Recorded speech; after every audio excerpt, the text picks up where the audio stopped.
Mesdames, Messieurs, bienvenue. Affaire 18 kg de cocaïne pure. 3 ans après, tout un peuple se rappelle comme si c'était hier. Le 28 octobre 2016, le faiseur de roi du second tour de la présidentielle tenue la même année, Sébastien Adjavon, grand allié de Patrice Talon, alors venu en deuxième position, venait d'être interpellé suite à une conférence de presse pour dénoncer ce qu'il aura qualifié en son temps de cabale contre sa personne au sujet de la dite affaire. Affaire qui aura pris tout le monde de coups. Garde à vue, comparution, libération, que de péripéties.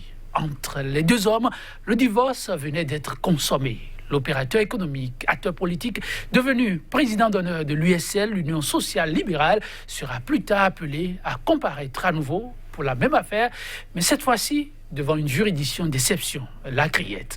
Sébastien Adjavon se verra alors condamné par contumace à 20 ans de prison. Ce fut à l'issue d'un procès qualifié d'inique et d'arbitraire par ses avocats. L'arbitrage de la Cour africaine des droits de l'homme et des peuples requis l'État béninois de se voir alors condamné à son tour.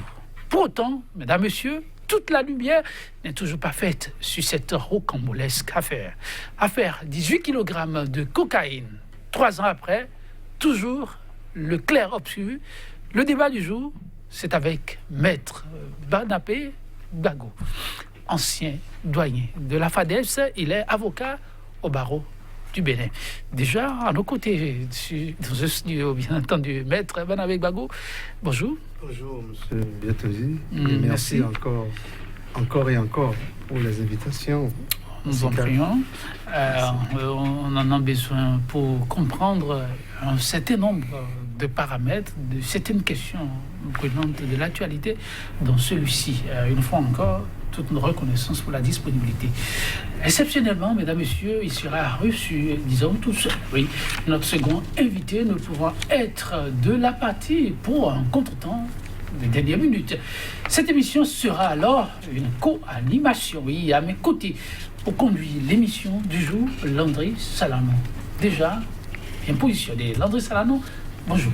Bonjour, Joël Yetondi, professeur Barnabé Gbagbo, bonjour. Bonjour. Homme de droit, professeur, enseignant du droit à l'université d'Abo-Mekalavi. Merci d'être ici pour nous aider à scruter un peu les contours de cette affaire.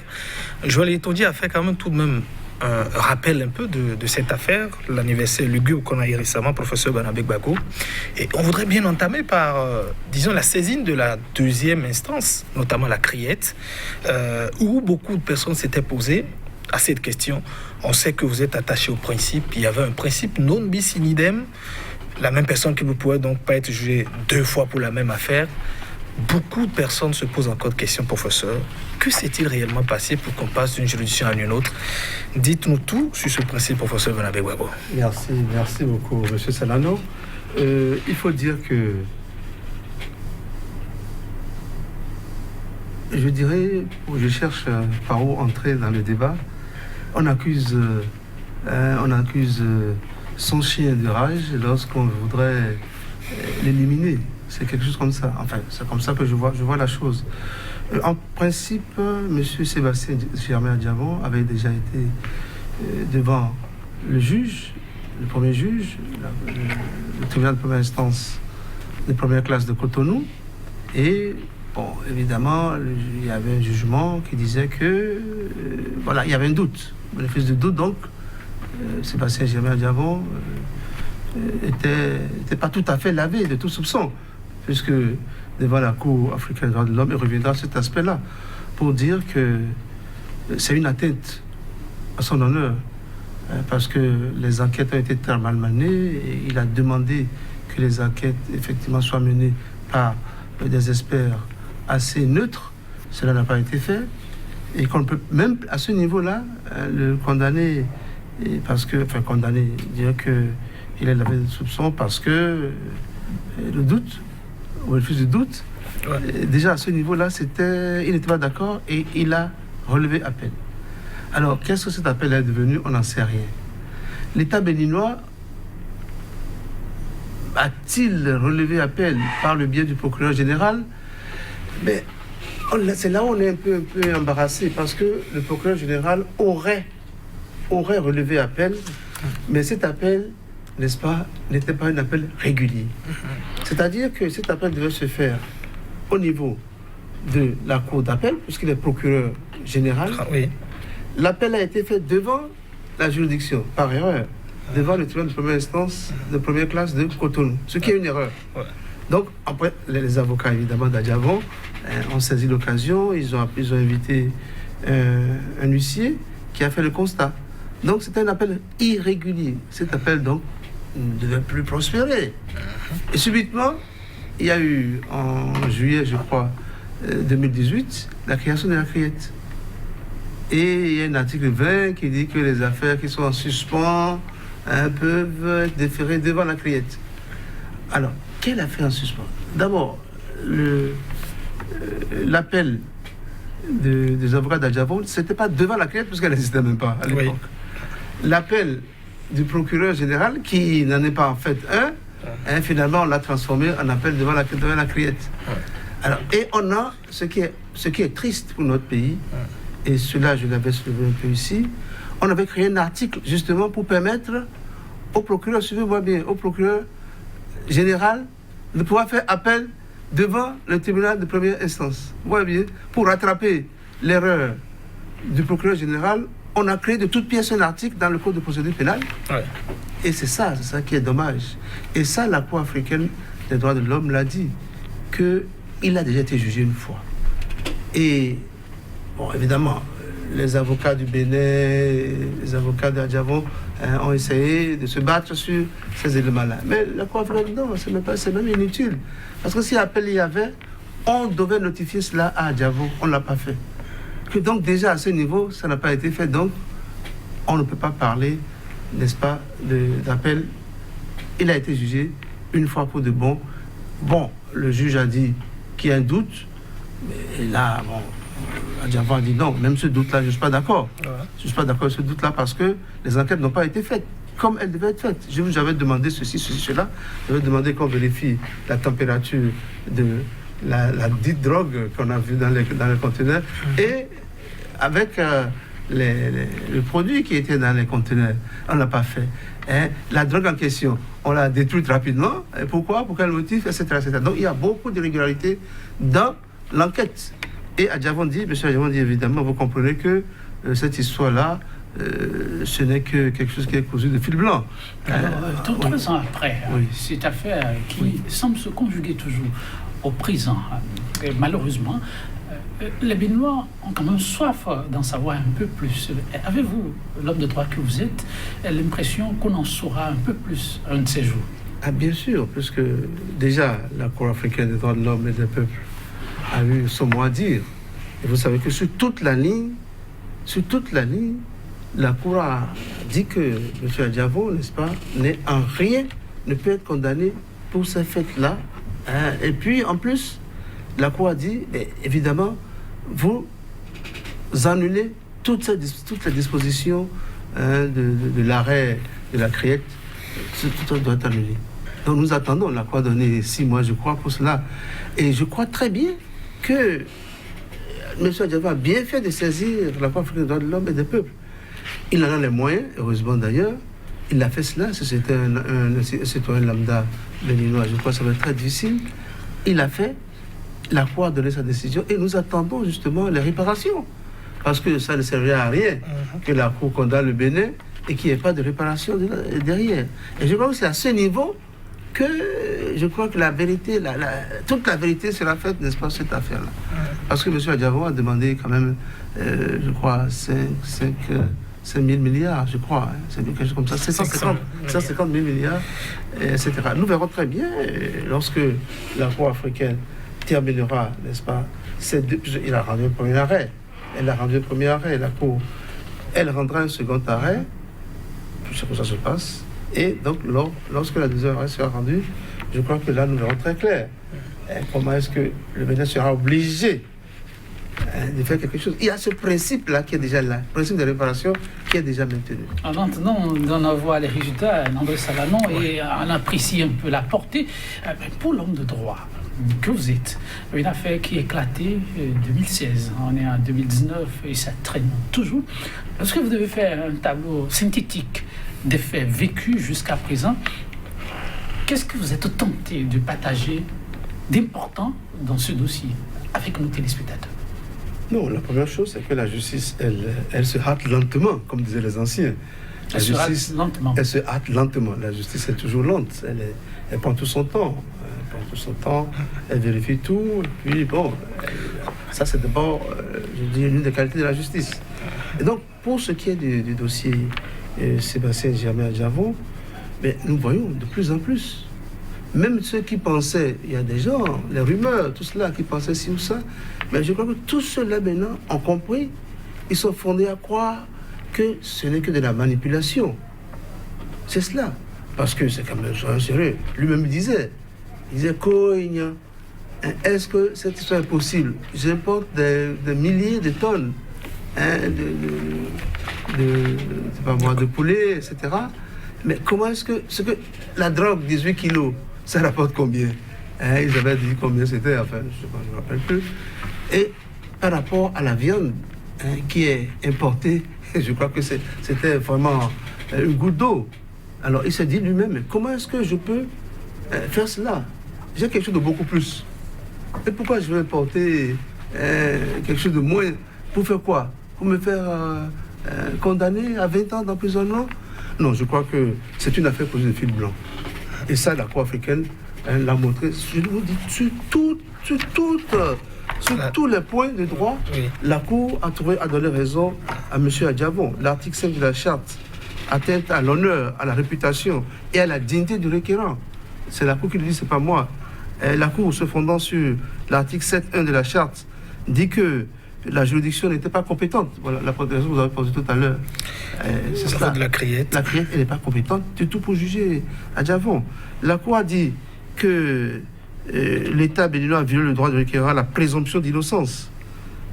La Cour dit que l'État défendeur, a violé le droit du requérant de faire valoir ces éléments de preuve au sein de l'article 7.1b de la Charte. Ces éléments de preuve. M. Adjavon n'a pas pu, alors que c'est de façon contradictoire qu'au tribunal ou devant la Cour, on doit disputer des éléments de preuve. Il n'y a que l'État béninois qui a amené ces preuves. Mais en contrepartie, il faudrait que l'autre partie aussi amène cette preuve. Et ce qui n'a pas été fait. Donc la Cour condamne l'État pour tout. Alors, professeur, avant peut-être que vous n'alliez dans le fond en énumérant les autres sujets, alors vous êtes enseignant du droit, comprenons quand même les principes. Est-ce qu'il est normal, le Bénin étant un État souverain, est-ce qu'une Cour, bien qu'on ait peut-être ratifié les conventions, est-ce que la Cour peut donner une certaine injonction à un État d'avoir s'exécuter sur une décision? Mais bien sûr. Vous savez, nous ne sommes plus au Moyen-Âge. Il y a une progression, n'est-ce pas, de l'homme, et surtout de l'éthique. Et c'est un mot cher, je crois, à l'un de nos anciens premiers ministres, oui, je crois bien, qui revient sur l'éthique en politique, l'éthique en droit. L'éthique, désormais, est regardée de très près par les juridictions internationales. Si les juridictions nationales ne veulent pas s'en occuper, les juridictions internationales se font. Et dans ce cas, l'éthique est violée. Il n'y a aucune moralité dans ce qui s'est passé ici. Alors, vous imaginez, on trouve de la drogue dans des conteneurs appartenant à X, et tout de suite, on met en place une juridiction, on le condamne, très bien. Le juge dit non, moi, et puis le juge aussi, quel a été le sort de ce juge-là? Alors c'est tout cela qu'il faut voir. Où est l'éthique dans tout cela? Dites-nous, quel a été son sort? Le juge a été maintenu, vous savez, dans l'intérim pendant des années. Et c'est tout récemment qu'on l'a envoyé dans une autre juridiction du pays. Vous l'avez dit que ça a un lien? Bien sûr que ça a un lien. C'est pas mais il y a d'autres qui ont assuré l'intérim à d'autres niveaux. Oui, pas pour autant. Ça a été très long. Parce que vous savez aussi, les juges, il y a des règles, n'est-ce pas, en matière de... Donc l'ancienneté fait que vous êtes obligé, on déroule, n'est-ce pas, votre carrière se déroule. Et celui-ci, on a arrêté sa carrière à ce niveau-là. Parce que vous savez, si il avait condamné Adjavon à 20 ans tout de suite, je crois qu'il aurait déjà eu beaucoup plus de promotion. On n'a pas les preuves de ce que vous dites, professeur Barnabé. Sur cet aspect. C'est comme si vous apportez de l'eau au moulin de ceux qui disent que la justice aura laissé beaucoup de plumes dans cette affaire-là. La justice béninoise, je veux dire. Mais vous savez, si vous voulez que je déroule encore ce que a dit la Cour a dit justement que l'État n'a pas donné les moyens à la justice de faire son travail. La Cour l'a dit. Alors, donc, c'est pour dire quoi? Que les juges de la Cour africaine des droits de l'homme ont bien pesé chaque principe, comme vous le dites, le principe de la charte, n'oubliez pas que cette charte africaine des droits de l'homme et des peuples, mais est dans notre constitution. C'est de notre constitution aussi qu'il s'agit. Donc ça veut dire que nous-mêmes, nous violons notre constitution. Et il faut le coup extérieur, enfin, extérieur, oui. Il faut la Cour africaine, n'est-ce pas, une Cour internationale, pour régionale, si vous voulez, pour pouvoir nous dire, voilà, vous violez votre constitution vous-même, puisque la charte fait partie intégrante de notre constitution. N'est-ce pas faire trop d'injures aux hommes de droit lorsqu'on sait que ce sont eux encore qui ont tranché, même si quelque part on dit de la juridiction en question qui a prononcé cette sentence être une juridiction d'exception. Ce sont quand même des avocats rompus à la tâche. Bien sûr, et même ils sont allés plus loin. Et vous rappelez que notre garde des Sceaux a eu un temps à intervenir dans cette histoire-là pour dire qu'effectivement, que la CRIE était compétente pour juger M. Adjavon. La Cour fédérale de l'homme a dit l'exécutif ne doit pas du tout s'immiscer dans le judiciaire. Et ce faisant, la Cour l'a dit, c'est dans l'arrêt de la Cour, le dernier arrêt, enfin l'arrêt de mars, je crois, ça remonte à mars déjà, 2019, l'arrêt du 29 mars 2019. La Cour a dit dans cet arrêt que le ministre de la Justice, garde des Sceaux, ne devrait pas se prononcer sur la compétence de la CRIE à ce niveau, pour cette affaire précise. Bon, le ministre peut parler en général, mais pas pour dire oui, M. Adjavon, la CRIE est compétente pour juger M. Adjavon. La Cour a dit mais non. Ce faisant, c'est une grave immixtion de l'exécutif dans le judiciaire. C'est vrai, vous voyez, nos juges, ils ne peuvent rien dire pour l'instant, mais ils parleront. Ils parleront dès que le moment viendra, vous imaginez. Un dossier qui est suite à pied, le moment n'est pas encore venu pour libérer la parole. Vous savez, les juges, ils sont tous tenus. Ils sont tenus par l'exécutif. Vous le savez très bien. Nous sommes dans un système où il y a une passerelle entre l'exécutif et le judiciaire. Oui. Ce qu'il faut supprimer à la longue, il faut supprimer cela. Beaucoup de pays l'ont fait. Beaucoup de pays qui étaient dans notre giron, dans le giron francophone ou bien romano-germanique, si vous voulez, ont fait cela. Ils ont rompu le lien entre le judiciaire. Cette passerelle qu'on a établie entre le judiciaire. Et ça profite beaucoup au garde des Sceaux. Oui, pour professeur Banabek Babo, on sait quand même que les juges du siège sont inamovibles. On ne peut pas les déplacer sans leur autorisation, sans leur accord. C'est quand même un principe que nous savons et dont on jouit quand même beaucoup de juges dans ce pays. Vous savez, si c'est peut-être le parquet, nous savons, bon, avec les liens qui existent, mais quand même pour les juges du ciel, vous voulez dire aussi qu'ils ne sont pas libres d'opérer clairement. Vous savez, vous écrivez dans la presse, là, tout dernièrement, le président de la Cour d'appel d'Abomey, vous savez ce qui est passé. Il n'était pas d'accord pour qu'on l'a fait, mais on l'a enlevé. Qu'est-ce qu'il pouvait faire d'autre? Imaginez, mettez-vous à sa place, qu'est-ce qu'il pouvait faire? Peut-être saisir le CSM? Oui, le CSM, vous savez bien comment la compétition du CSM. Je ne suis pas sûr. Tout cela est fait, n'est-ce pas? Il faut dire la vérité. Tout cela, c'est des choses qu'on ne doit pas accepter dans notre pays. Mais qu'est-ce que vous voulez? On ne peut rien. Il n'y a plus de grève, il n'y a plus rien. Tout le monde est bâillonné. Et donc, du coup, qu'est-ce que vous voulez que les juges fassent? Moi, je suis avocat, je peux le dire. On peut peut-être taper un peu sur les doigts. Mais eux, ce n'est pas taper sur les doigts. Alors, vous voyez comprendre, c'est toute leur carrière, n'est-ce pas, qui dépend de cela. Je les plains. Il n'y a que les avocats pour parler maintenant à leur place, malheureusement. Malheureusement. Monsieur Banabé, vous me permettez, Jojo Yetonji, après, disons, la première injonction de la Cour africaine des droits de l'homme, notamment à l'État béninois, je crois que c'était le 7 décembre 2018, 15 jours avaient été donnés. On avait une réponse quand même de l'État béninois en temps. Et puis l'arrêt, proprement dit, qui est intervenu le 29 mars 2019. Est-ce que vous pouvez nous décrire quand même, parce qu'on veut toujours comprendre, l'État qui ne s'exécute pas, disons, dans l'annulation, en tout cas le délai qui est donné est passé, est-ce qu'il y a des risques, disons, profonds pour notre État? Et qu'est-ce que nous perdons réellement pour qu'on permette quand même aux téléspectateurs d'évaluer, disons, un peu les conséquences de cette non-exécution dont on peut parler? Oui, vous savez même que celui qui est actuellement à la tête de l'exécutif, lui aussi, il a eu le même cas. On avait connu l'État béninois en temps... 120 milliards. Bon, voilà. Donc, l'État n'a pas... L'État a fait la même chose, l'État a fait la sourde oreille. Mais disons qu'aujourd'hui, je ne suis pas sûr que ces montants n'aient pas été déjà remboursés, n'est-ce pas, dans les poches de celui qui est là. Alors, c'est pour vous dire que tout ce qui se passe, n'est-ce pas, le temps, nous sommes là, nous sommes tous tenus par le temps.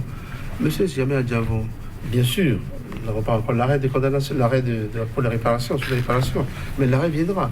Et c'est un principe. Les réparations, c'est un principe. Si l'arrêt tombe, le principe est là. Mais qu'on s'exécute ou pas, qu'on ne veut pas s'exécuter, c'est peut-être dans l'ordre normal des choses. C'est ce que je vous dis. C'est peut-être ce qu'on lui a fait lui aussi. Il fait ce qu'on lui a fait. Mais la roue tourne toujours. Et puis, je suis sûr qu'un jour,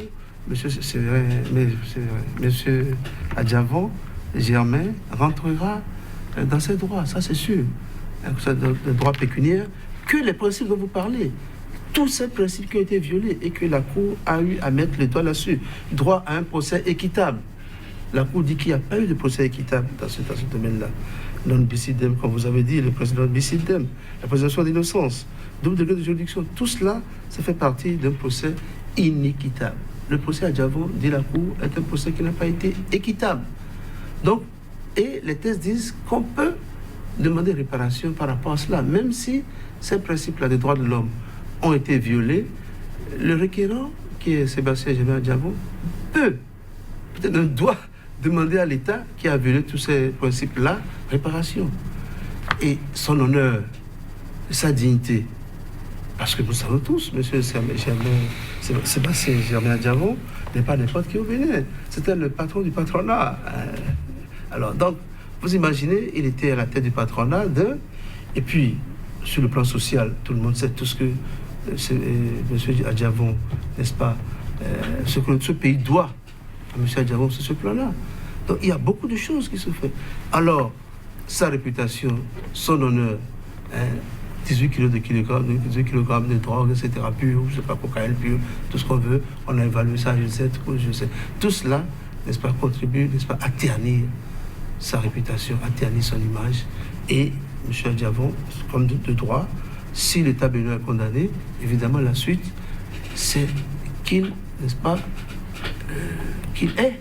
Qu'il entre en possession de ce qu'il revient de droit, mais vous imaginez ce droit de propriété. Oui. Et je suis associatif, vous savez de quoi je parle. Et tout cela, n'est-ce pas, il y a des opportunités, n'est-ce pas. Il a fermé ses usines, il est parti, et tout cela, il y a des opportunités. Et depuis des années, n'est-ce pas, qu'il perd, et l'État doit rembourser tout cela. L'État le fera. Maintenant, quitte à Germain Adjavon, lui-même, un jour, n'est-ce pas, j'espère bien avant les 20 ans, quitte à ce qu'il entre en possession de ses droits. Mais quand on suit, c'est une même histoire qui reprend autrement, avec d'autres conséquences en termes d'envergure. Mais s'il faut pas finalement désespérer pour ce pays, s'il faut reprendre les mêmes histoires, pour quelle finalité? Et plus d'une fois, vous avez dit le temps. Et c'est vrai, hier, on a vu le temps fini à trancher des situations. Demain, il tranchera encore. Mais finalement, pour quel gain? Pour ce pays pour lequel tous disent être en train de se battre, et cadre et politique. Oui, malheureusement, vous savez, nous avons l'intelligence que nous méritons. C'est ça comme ça pour aller vite. Mais, écoutez, il y a une élection. Nous avons voulu porter au pouvoir celui que nous pensons refléter, n'est-ce pas, notre image. Nous l'avons fait, et voilà les conséquences. Nous avons plusieurs choix. Excusez-moi beaucoup de le dire ça, de le dire facilement comme ça. Il y avait plusieurs choix. Et excusez-moi, même le président Adjavon, lui-même, il a regretté après. Mais voilà, lorsque nous ne faisons pas les bons choix, excusez-moi de le dire, voilà, c'est ce que ça fait. À tous les niveaux. Il faut faire les bons choix. Il faut faire les bons choix. Et voilà, il faudrait peut-être éduquer notre population à ce qu'elle ne court pas derrière l'argent facile, ne court pas derrière les premiers bavardeurs, les premiers, ce que la bouche mielleuse, et que la population voit les faits avant d'aller voter. C'est cela, malheureusement, c'est cela. Qu'est-ce que vous voulez que je dise? Et si vous le dites comme préoccupation majeure, alors là, c'est à se demander la responsabilité des cadres, ceux-là qui vont vers ces populations. Est-ce que du tableau que vous présentez, les Béninois et les cadres ont suffisamment tiré des leçons qui s'imposent? On verra bien, on verra bien. Qu'est-ce que le Bénin? Bon, le Bénin, quand même, c'est un des pays sur lesquels on comptait beaucoup en 1960, après l'indépendance. Lorsque Renaud Dumont écrivait que l'Afrique noire est mal partie, mais il regardait beaucoup le Bénin. en disant, mais avec tous ces cadres que ce pays-là a, mais il ne voit pas encore l'avenir que ce pays doit avoir. En tout cas, déjà en 60-63, je crois, l'Afrique est mal partie. Mais Héroïdement l'a dit, que le Dahomey faisait partie des pays, n'est-ce pas, qui l'ont désagréablement surpris. Nous avons des cadres, qu'est-ce qui manque? Qu'est-ce qui nous manque? Nos comportements, notre éducation. J'étais heureux la dernière fois lorsque j'ai vu que dans le programme d'un des collèges privés, d'une des universités privées, on enseignait l'éthique. L'éthique était enseignée. Il faudrait qu'on pense à cela. Ça peut changer quelque chose, Mais commençons pensez, déjà par cela. Ouais. Commençons par cela. Parce que moi, excusez-moi d'aller plus loin dans les idées, je peux avoir un Zessou bardé de toute cette expérience qui se présente. Et nos cadres même courent derrière pour dire voilà, mais qu'est-ce qu'ils en savent? Etc. Voilà ce que ça donne. Si nos cadres même courent pour dire des choses, des insanités comme ça, excusez-moi, je suis responsable de ce que j'ai de mes mots. Et la suite, vous voyez la suite. Nous voyons la suite. Et il faudrait vraiment qu'on tire des leçons. Cela. Après combien d'années d'indépendance? Ça veut dire qu'il y a quelque chose qui ne va pas dans ce pays. Professeur Badabé Gbagbo, il faut aussi penser aux solutions qu'on peut proposer pour régler les questions. Est-ce que juridiquement, vous pensez qu'on peut avoir des manières de contrer quand même ces comportements en matière de non-exécution? Vous avez rappelé par exemple, peut-être que c'est ce qui était arrivé à Patrice Talon qui l'a poussé aussi, qui le pousserait. Vous avez utilisé le conditionnel pour le moment. Est-ce que juridiquement, ou bien vous avez des propositions peut-être à nous faire pour quand même qu'on évite à l'avenir, disons, ces genres de situations qui arrivent au pays? Mais évidemment, les situations, c'est des contraintes. Il faut qu'il y ait des contraintes. Parce qu'il y a les règles, c'est vrai. Il y a les principes qui sont violés. Mais il faut qu'il y ait des contraintes. Et ma foi, l'une des contraintes, je vois les frontières fermées du côté du Nigeria. Il me semble que c'est l'une des contraintes. Il me semble. Je ne suis pas très sûr. Mais il faut qu'il y ait des contraintes. Il faut qu'on puisse trouver des moyens pour contraindre, n'est-ce pas, nos dirigeants, nos cadres, n'est-ce pas, qui ne sont pas dans le droit chemin, à pouvoir prendre le droit chemin. Et ces contraintes-là, il faudrait que nous, ensemble, on cherche des contraintes pour le faut. Que ce soit les cadres aussi qui trouvent ces contraintes-là. On peut les trouver un peu partout.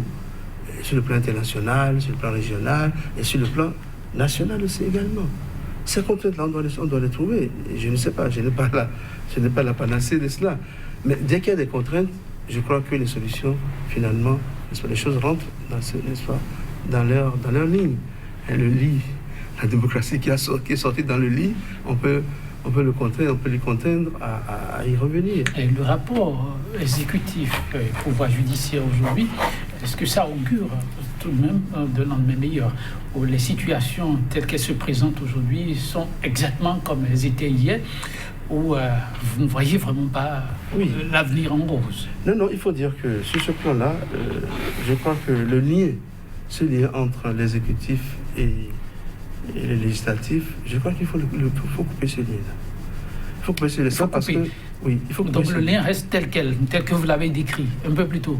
Oui, le lien est toujours là. Il n'y a pas de... Au contraire, il se renforce. Nous avons un exécutif de plus en plus, je ne dis pas dictatorial, mais un exécutif assez dur, n'est-ce pas, qui ne respecte pas justement son pouvoir. Et il faudrait, juridiquement, comme votre question posée, il faudrait que nous fassions comme ces États-là. Je prends l'exemple de l'Italie, qui était aussi un pays qui était dans le giron romano-germanique, mais qui s'est beaucoup plus rapproché de la common law, des pays de la common law. Parce que là, au moins, nous voyons que la séparation des pouvoirs, elle est nette. Chez nous, bon, peut-être l'histoire de la France, mais nous ne sommes pas français. Nous ne pouvons pas forcément nous adosser à l'histoire de la France tout le temps. Et lorsqu'il y a problème, il faudrait savoir que l'exécutif doit... Si nous voulons se comporter de cette manière-là, il faudrait trouver des moyens pour isoler l'exécutif de législatif. Il faudrait, et du judiciaire d'ailleurs, il ne faudrait pas que l'exécutif, n'est-ce pas, prenne tout, prenne toute la tâche. C'est à ce niveau que le travail doit se faire désormais. Qui pour trouver ces moyens? Qui? les moyens de trouver et opérer cette démarcation que vous appelez. Mais non, moi, garde des Sceaux, je le ferai. Non, mais pour rester dans le concret, c'est assez sérieuse que... Non, je veux dire qu'on peut le faire. Il y a des tests qu'on peut voter. Évidemment, je n'ai pas vu la 8e législature, mais d'autres législatures viendront. Et je crois que l'un des impératifs aujourd'hui, c'est cela. Couper le lien. L'exécutif est trop fort. Vous pensez à quoi? Qu'on change carrément de régime, on aille à un régime semi-présidentiel ou parlementaire? Qu'est-ce que vous proposez concrètement, professeur Barnabé Gbagbo? Nous pouvons avoir un régime, celui que nous avons, présidentiel, oui. Et avoir, n'est-ce pas, couper les passerelles. Ouais. Couper les passerelles. Oui, quoi faisant, par exemple? Le garde des Sceaux, oui. Il ne s'occupe plus du tout du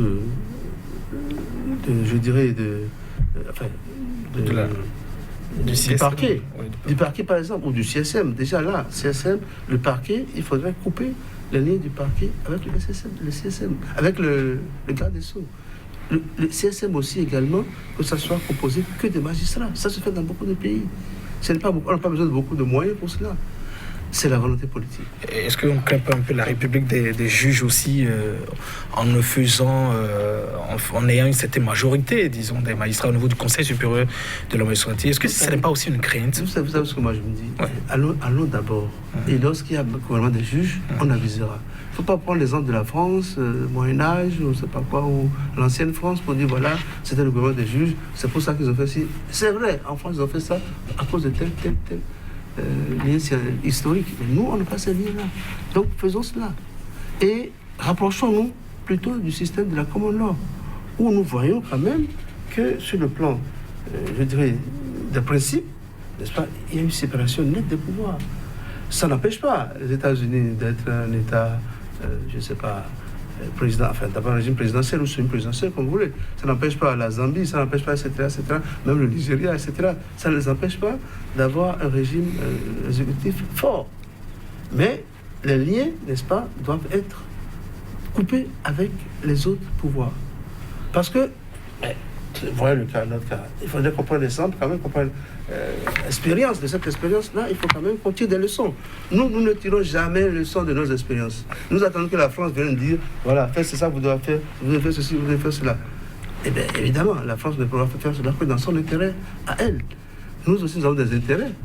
Et lorsque nous voyons que tout s'effrite, nous devons reprendre, n'est-ce pas, nos tests. Il y a un travail qui a quand même commencé. Récemment, vous avez vu, même s'il y a toujours des réactions, surtout un travail qui a été fait avec des cadres rompus à la tâche. Et l'Assemblée sera appelée à poursuivre le travail. Est-ce qu'on ne peut pas considérer que c'est déjà une petite passerelle, même s'il y a encore à revoir, qui peut aider à aller sur le chantier que vous évoquez déjà? Oui, mais cette Assemblée-là, cette petite législature, c'est de ça que vous parlez. Mais le cadre que vous êtes aussi, oui, ne pense pas qu'on peut partir de ce qui est peut-être...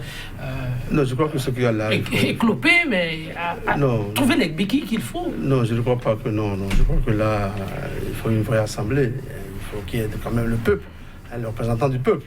C'est pas... Comment ils étaient, 17 ou 100, je ne sais plus combien ils étaient.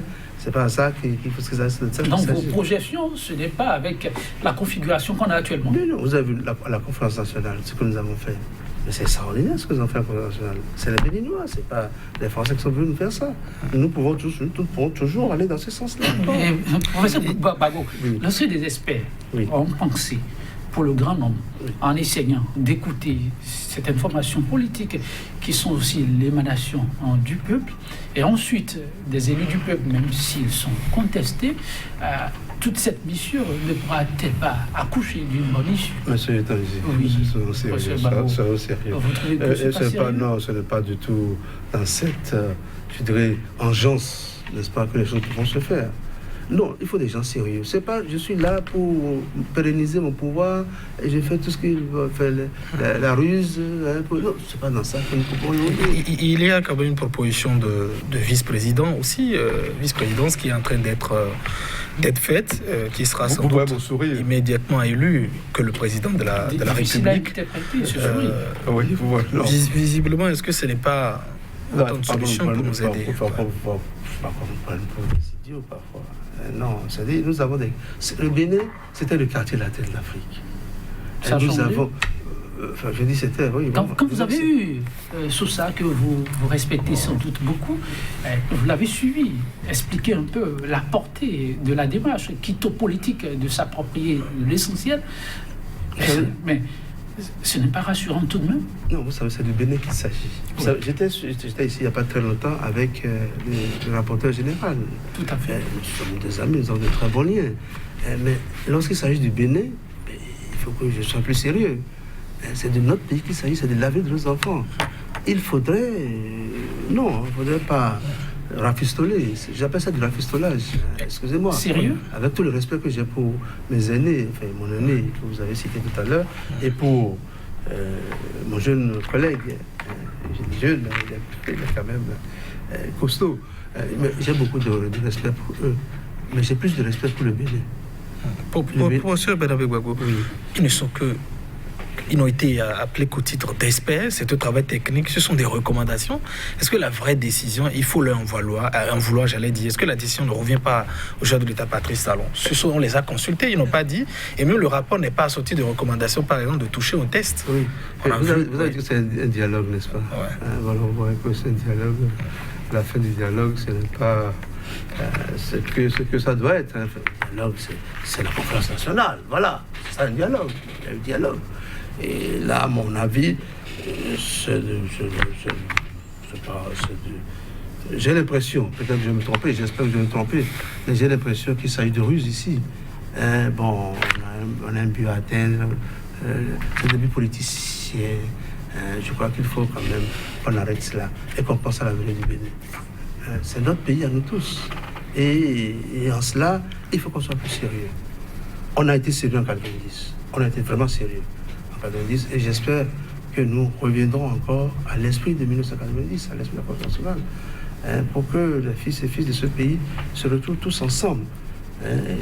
Pour, si on doit avancer, on avance. Les autres pays nous regardent. Malheureusement, les autres pays africains nous prennent trop pour des modèles. Je vous ai dit, l'Afrique est mal partie. Ça a commencé par nous.